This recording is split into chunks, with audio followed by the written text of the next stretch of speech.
Let us see characteristics of mobile computing. First is mobility. The first characteristics of mobile computing is its mobility. Mobile computing devices like smartphones and tablets are designed to be portable and lightweight.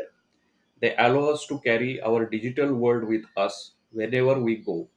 We can use them to stay connected with our friends and family, access the internet, and perform various tasks from anywhere.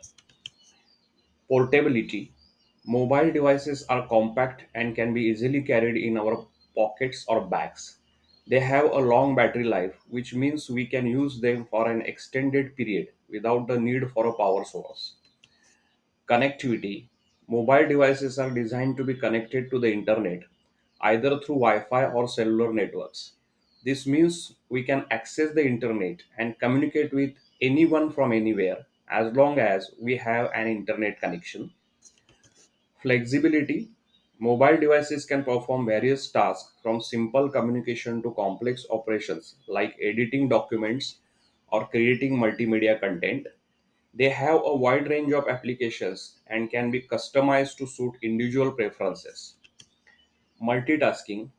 Mobile devices allow us to perform multiple tasks simultaneously, such as sending emails while listening to music or browsing the internet while attending a video conference. This enables us to be more productive and efficient. User friendliness. Mobile devices are designed to be intuitive and easy to use with simple and straightforward interfaces. They require minimal technical knowledge, making them accessible to everyone. In conclusion, the characteristics of mobile computing have transformed the way we interact with technology. They provide us with the freedom to work and communicate from anywhere at any time. The mobility, portability, connectivity, flexibility, multitasking, and user friendliness of mobile devices have made them an essential tool in our daily lives. Thanks for watching the video.